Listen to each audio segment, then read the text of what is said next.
Oh, what a day. Oh, what a day. Oh, what a day.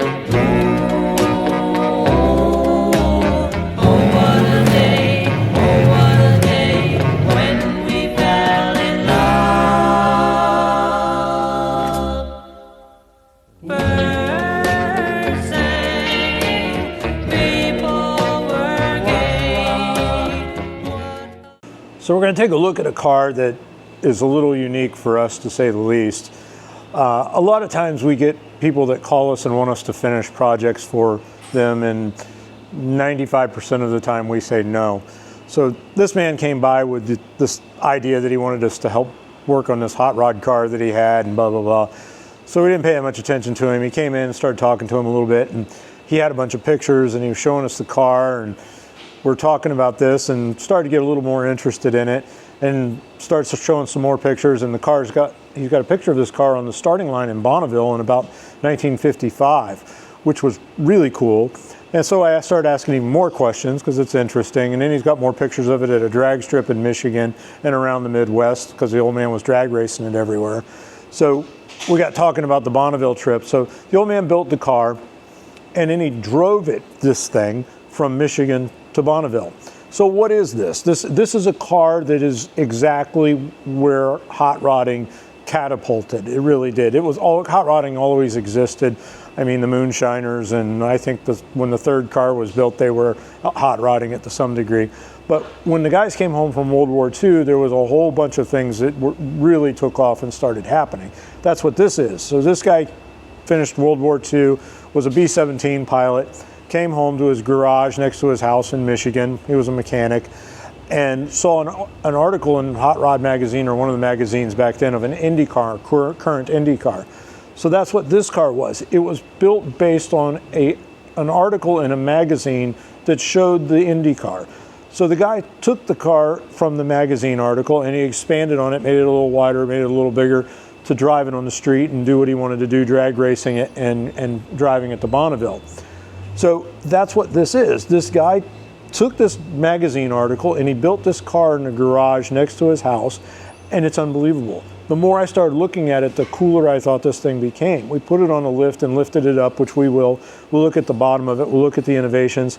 It's torsion rod suspension, all four corners. It's an independent rear suspension that's basically a derivative of a Jag, but he made all of the exterior components.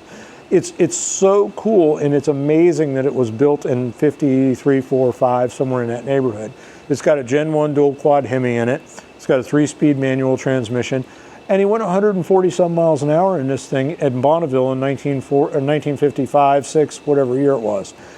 But so anyway, we took the job. Usually we don't, but I got interested in this thing. We took the job, and I'm glad we did. The more I got into it, the more interested I became, and we've pretty much finished it. Our responsibility was making the driveline work. The son that owns the car currently, the story was that Dad passed away early. The car was in a barn in Michigan, and a tornado hit, knocked the barn down on the car, so it destroyed all the bodywork on it. So he's remade the bodywork. Somebody else along the line had the car, which the son bought it from Tom. Tom bought the car back, and it had a lot of work done to it. Well, a lot of it was kind of poorly done, and we had to go back and fix a bunch of stuff. We enhanced the interior a little bit. We made it a little bit better than what his dad had, but basically it's all correct. It's all current with the way the car was in the 50s. There's a picture of it in Bonneville, which will be shown on this video as well. It didn't have the nose on it yet because he hadn't had time to finish it. He was trying to get to Bonneville, and he did. So he went 140 some miles an hour with the thing without the front end even finished on it. I'd love to have met this guy, because I asked the son, I said, was your father an engineer, or what was the story behind this, and where did he get the ideas and the abilities to build all this shit? And he said no. And I said, well, he was abnormally intelligent, because this was way ahead of its time, and it was really well done, all based on what was available to him. He has, the two sons were here. The second son was an F-16 pilot, test pilot at Edwards. He's telling me that there's 2 trees that still are in the yard that Dad used as a bender to bend all the frame members.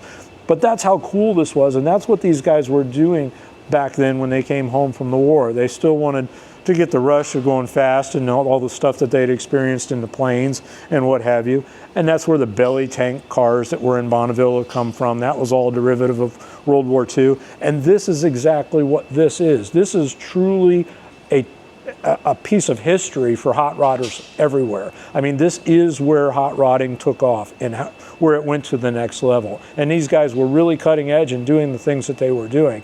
So we're going to look through the car, we're going to look under it, we're going to look inside it, and we're going to look at this thing, and then we're going to go for a ride in it. And imagine going 140 miles an hour, because I'm not going to go 140 miles an hour in it, no way, shape, or form. It's got drum brakes. I mean, it's got little skinny ass tires on it. These guys were nuts. They were really nuts. And I asked somebody that's been to Bonneville and actually set a record at 260 something. I said, what's it like driving on the Salt? Because I have driven on the Salt, but I went 60 miles an hour in the Jeep. And he said to me, he said, it's like driving a station wagon with a lot of horsepower and a pouring down rain on the highway with bald tires. He says that's what it's like driving on the Salt. So on the Salt in 140 miles an hour, it had to be a hell of a ride, and I really wish I could have met the guy that did it. But anyway, we'll take a look at this car and we'll learn a little bit more when we drive it. We're going to take a look at this racing cockpit and all the safety features that are integrated into this system. We did change the steering wheel because we made the steering wheel removable.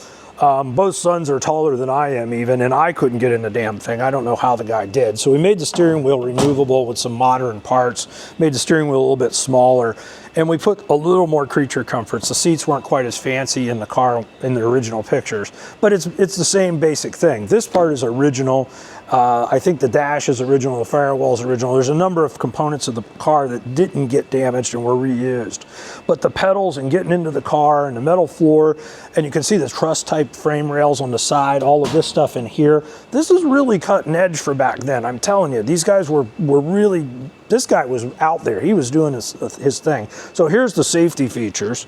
This is it. This is so they can find your body if you crash. They don't want to have to go looking around for it. So if you were to crash the car, that's what that is so they don't have to look far for you.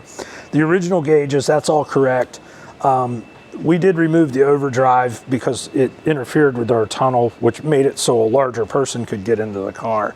But anyway, and you can see the windscreen here. This is really cool too. So we're going to take it up. We're going to pick it up in the air now and take a look at the bottom of it. Okay, so we're going to look underneath this thing now. So to start with, when we got the car and we started looking at it the very first time, we picked it up, and all the kids that work here were making fun of the welds because a couple of them are really, really good TIG welders. And I told them, I said, I think this is gas welded. I don't even think this was a stick welder. This is the 50s, man. They didn't have the same technology or the shit that we have now to do what we're doing. So if you start looking at the chassis, it's extremely well built. It's got a panhard bar that's holding something up here that holds all the differential straight. This is a Jag center section. See the inboard brakes, and then he fabricated all of the intermediate stuff to get the track width that he wanted. You can see the ATL safety cell here in case of an accident. This will keep you from bursting into flames. Not for very long, but metal floors, all the tubing and stuff that's building into the car. The big ass tires, look at these. This is for maximum traction. These are new, but they're recreations of what was on the car originally. You move forward, the iron 3-speed transmission. The iron 3-speed transmission that's in this car probably weighs as much as I do. Another iron bell housing, the Hemi. The Hemi, the transmission and the bell housing, it's got to be 1,000 pounds. It's super, super heavy, but that's the trick stuff back then. So you move forward, and again, torsion axles. This is a torsion suspension front and rear. You can see the front, the control arms in the front. It's got an anti-roll bar built into it. You can see the front of the car, how much structure is in it to keep the thing solid. This is part of the anti-roll system and the ability to adjust it. Again, it's loosely based on an Indy car of the time. The radiator is even offset to help balance for the driver on one side. All of these things are things that have been thought of subsequently, but this is what they were doing for years and years before the manufacturers were doing it, and obviously the race car people were doing it anyway. But the exhaust system, this is one of the original headers. We fabricated the side pipes for it. You can see the modern V-band clamp, but that is actually the header that the guy made for the car. It's got a conventional oil pan. It's a pretty large oil pan. The engine was a mess. We had to take the whole thing apart. We had to fix the cylinder heads that were junk. We had to redo the oiling system. Whoever worked on the engine after the father died, they didn't have a freaking clue what they were doing. But we fixed it all, and it runs really good. It runs surprisingly strong. It surprised me how fast it was. Here's the master cylinder. This is not a dual chamber master cylinder. The great big drum brakes in the front of it, and it actually stops pretty good. I haven't put it on scales yet. We may do that yet before it goes home, but it's not that heavy. I mean, it's not real light, as I said, with iron Hemi, and it's got a lot of a frame member here. But it's just such a cool thing to look at. And imagine that this guy built this in his garage in the 50s. And he, like I said, he was using a tree to bend the frame members. So it's not like he was a full-fledged machine shop or something. This was definitely an improvisation here to get all of this stuff done. And we've really enjoyed working on the car and getting to know Tom and his brother. We really enjoyed it, and I look forward to playing with this car for years to come. So here's just an overhead shot of the Hemi. It's a first-gen Hemi. I think this was a 331 that's overboard, and it's about 350 inches now. The dual quads, that was probably later. That was probably 57, 58, somewhere in that neighborhood. I doubt he built it with those on there, but they really helped, and they look really cool. But there's nothing cooler than a Hemi. And this was in 50, I'm assuming 54, 55 is when he built it, because the engine's a 54.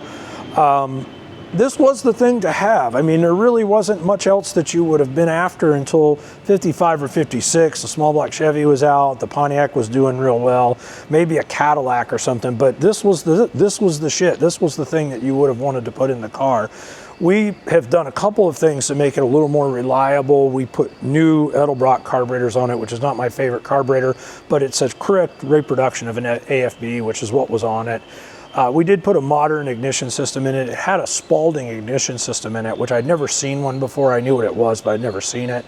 And there's a reason I'd never seen it. It's because it was a piece of crap, and I got tired of messing with it. So we put that in there so it would be more reliable. We did put an electric fan on the radiator also to help with the cooling. So we've done the little bits and pieces to make it a little more friendly to drive around the neighborhood or wherever you go. It's not going to go far. That's an oil cleaning system that's on the side. Notice I didn't say filter. It's not really a filter. It's not a pressurized filter like on a modern engine. This engine didn't actually come with an oil filter. This is a little port that just kind of circulates oil and filters the oil as it's siphoning it off from the engine. It's a lame attempt, but it's the original. It's the way it would have been originally. Most of what's here is completely the way that it was. I think the radiator is original. We've just, like I said, made a couple of enhancements. But now we're going to go out for a ride in it, and I'll step on it a little bit. I'm not going to beat on it because it is, I don't know how old. Yeah, right. I just got to get in.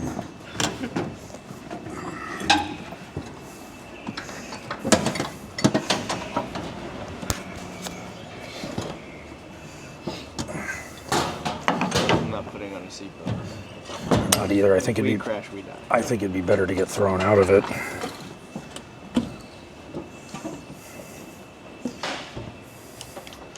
We ready? Yeah. Say when, yes? You're going. I'm going. Yeah. All right, here we go.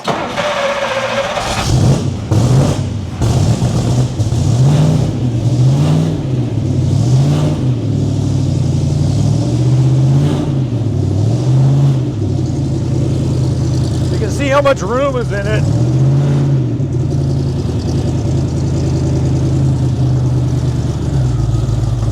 I'm going to drive it for about 4 minutes and I'm going to be done.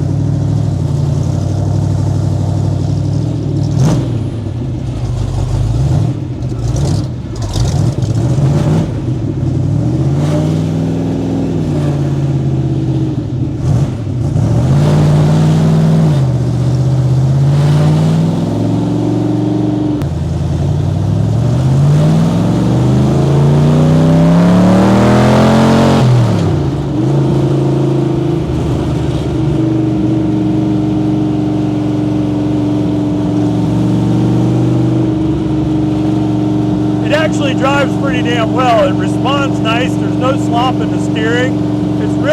It does pretty freaking good for what it is. has a non-synchronized first gear, so you have to come to a stop to put it in gear.